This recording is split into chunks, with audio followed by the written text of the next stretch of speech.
guys, welcome back to my channel.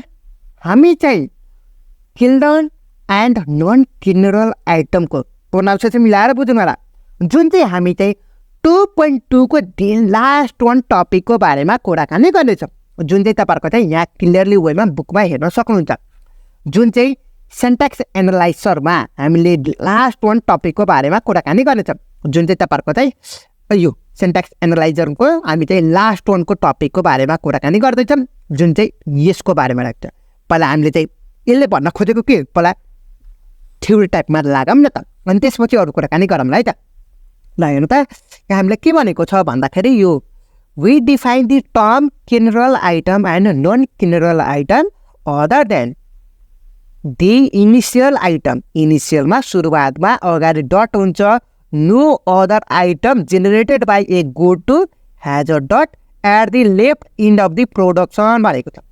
भन्नुको मतलब के छ भन्दाखेरि एउटा तपाईहरुको गोटो निकाल्नु हुन्छ हो, र त्यसपछि तपाईहरुको इनिशियल जुन चाहिँ सुरुवातमा डट लेख्नुहुन्छ नि त्यो सबै भनेको के रहेछ रे? यहाँ हेर्नु त, such item that is initial item and all other item generated by goto. गोटो त निकाल्न आउँछ होला पक्कै पनि, र त्यसपछि इनिशियल भनेको सुरुवातमा थोप्लो डट जति पनि र त्यसपछि गोटो जति पनि छ त्यो सबलाई कर्नल आइटम भन्नुपर्ने रहेछ।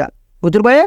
र हामीले नन कर्नल आइटम केलाई भन्ने त भन्दाखेरि हामीले हेर्नु त, that generated by closure over kernel item have a dot at the beginning of the production.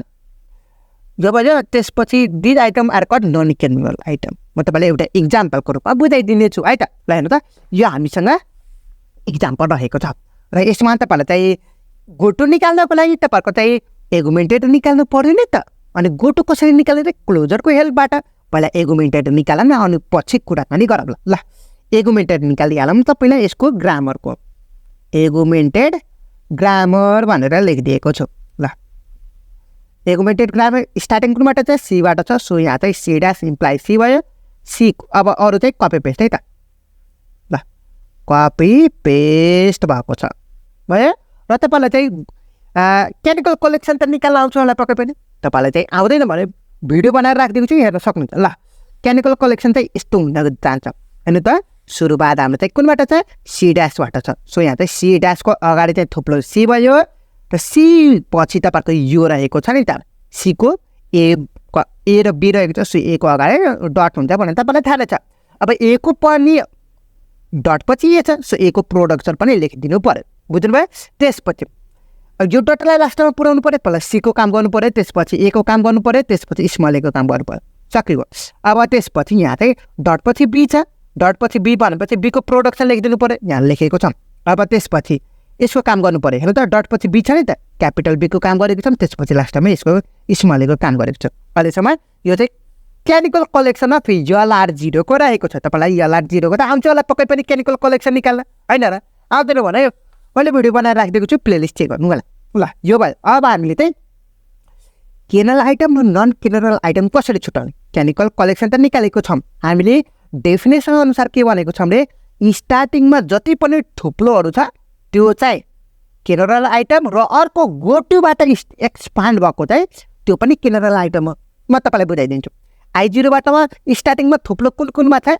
एउटा यहाँ छ, एउटा तपाईहरुको चाहिँ यहाँनिर रहेको छ। तपाईलाई क्लियरली वेमा हेर्न सक्नुहुन्छ। ए हैन, पहिला यहाँनिर रहेको छ। यो कसरी हुन्न म तपाईलाई एकछिनमा कुराकानी गर्दैछु, चिन्ता नगर्नु होला। यहाँनिर रहेको छ C dash implied dot C हुन्छ। यो चाहिँ तपाईहरुको स्टार्टिङमा थुप्लो छ। हुन त यसमा पनि स्टार्टिङमा थुप्लो रहेको छ नि त, हैन र? तपाईले क्लियरली वेमा हेर्न सक्नुहुन्छ। तर कुनबाट एक्सपान्ड भएको छ? सीबाट एक्सपान्ड भएको छ नि त। तपाईहरुको डट पछि सी छ, सो सी को प्रोडक्सन लेखेको छ, हैन र? सो यो चाहिँ तपाईहरुको चाहिँ नन कर्नलमा गयो।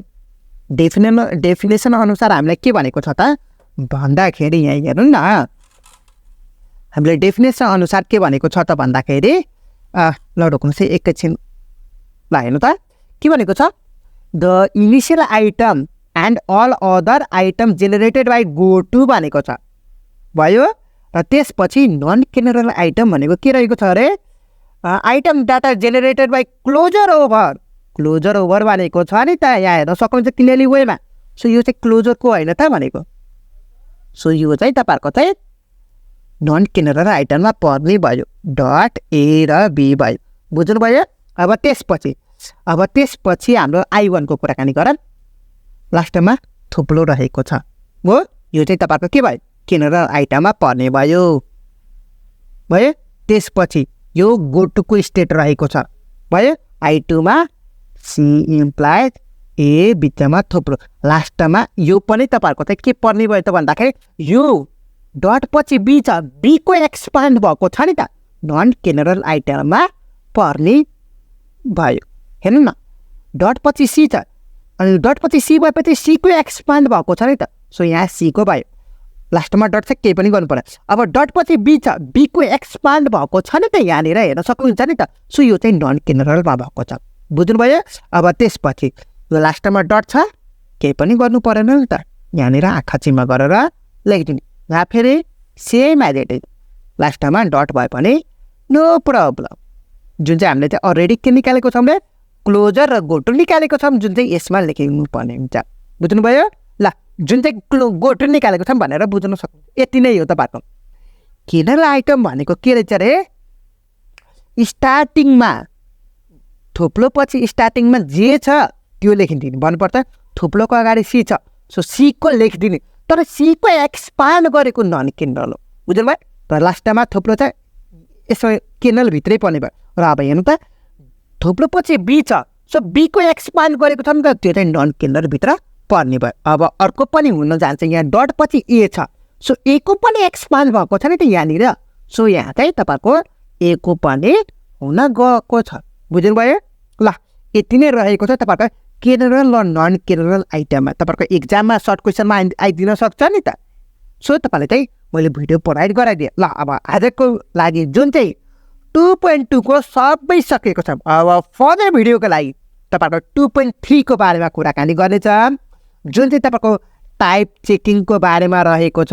कता गयो, टाइप चेकिङको बारेमा रहेको छ, यस डिडीको, यस डिटी, अरू के रहेको छ, थुप्रै रहेको छ नि 2.3 मा। सो फर्दर भिडियोको लागि च्यानललाई सब्सक्राइब गर्नुभएको छैन भने च्यानललाई सब्सक्राइब गर्न नबिर्सनु होला। सो यति भन्दै आजको भिडियो यही समाप्त हुन्छ।